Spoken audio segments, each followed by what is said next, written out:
यासोबत आपण पाहतोय की अतिशय उंच असे केबल स्टेड ब्रिज या ठिकाणी होत आहेत आणि हाही एक नवीन रेकॉर्ड आपण तयार करतोय की यातला जो हायेस्ट पॉइंट आहे तो जवळपास 185 मीटर इतका उंच आहे।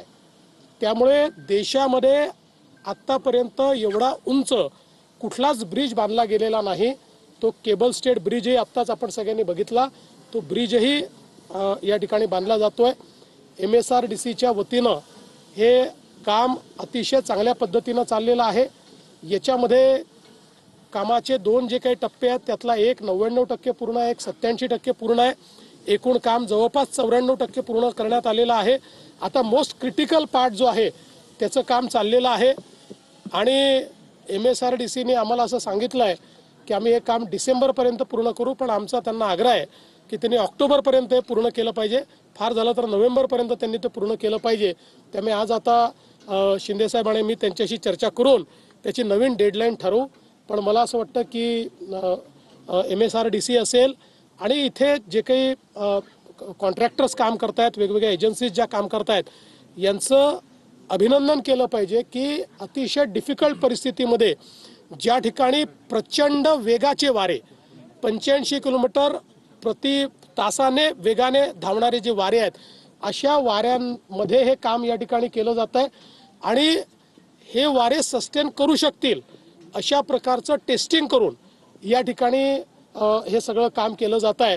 त्यामुळे मी जे म्हटलं की भारत नवनवीन इंजिनिअरिंग मार्वल जे तयार करतायत त्यातलं हे इंजिनिअरिंग मार्वल हे महाराष्ट्रामध्ये MSRDCच्या माध्यमातून या ठिकाणी सुरू आहे। सर, तुम्ही आताच नवी मुंबई एअरपोर्टची पाहणी केली आणि त्याला नंतर हा पुण्यावरून मुंबईकडे जाणारा हा महामार्गाला महत्त्वाचा असणार आहे, कसा फायदा होणार आहे या दोन्ही?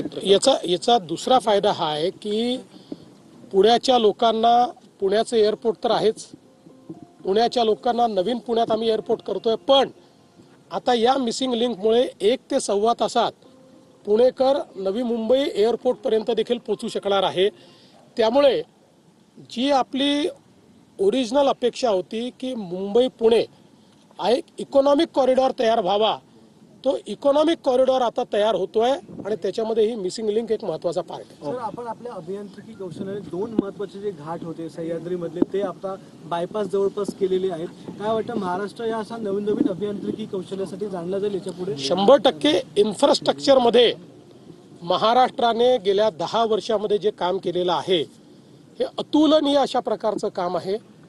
अनेक इंजिनिअरिंग मार्वल्स आपण तयार केले आहेत। ज्यावेळी ही कामं आम्ही करणार आहोत असं मी आणि शिंदेसाहेब सांगायचो, त्यावेळी अनेकांना वाटायचं की नेते घोषणा करतात पण हे होत नाही, पण ही सगळी कामं आज पूर्ण होताना दिसत आहेत आणि अर्थातच याचं श्रेय आमच्यासोबत काम करणारे आमचे जे सगळे सहकारी आहेत त्यांना हे श्रेय आहे, कारण त्या सगळ्यांनी खूप प्रयत्नपूर्वक हे सगळं काम पूर्ण केलं। प्रामुख्याने तुम्ही मुख्यमंत्री असताना खरं तर हा प्रकल्पाला सुरुवात झाली होती आणि त्यानंतरून आता पुन्हा एकदा मुख्यमंत्री त्याने काम पूर्ण होताना पाहायला मिळतं। ही अतिशय आनंदाची गोष्ट आहे। खरं म्हणजे तुम्ही जर बघितलं असेल तर ही सगळी कामं मी आणि शिंदेसाहेब असताना सुरू केलेली आहेत आणि आता पुन्हा आम्ही दोघं असतानाच ही कामं पूर्ण होणार आहेत आणि अशा प्रकारच्या सगळ्या आयकॉनिक कामांना देशाचे पंतप्रधान मोदीजींचाच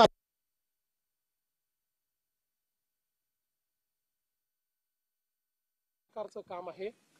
अनेक इंजिनिअरिंग मार्वल्स आपण तयार केले आहेत। ज्यावेळी ही कामं आम्ही करणार आहोत असं मी आणि शिंदेसाहेब सांगायचो, त्यावेळी अनेकांना वाटायचं की नेते घोषणा करतात पण हे होत नाही, पण ही सगळी कामं आज पूर्ण होताना दिसत आहेत आणि अर्थातच याचं श्रेय आमच्यासोबत काम करणारे आमचे जे सगळे सहकारी आहेत त्यांना हे श्रेय आहे, कारण त्या सगळ्यांनी खूप प्रयत्नपूर्वक हे सगळं काम पूर्ण केलं। प्रामुख्याने तुम्ही मुख्यमंत्री असताना खरं तर हा प्रकल्पाला सुरुवात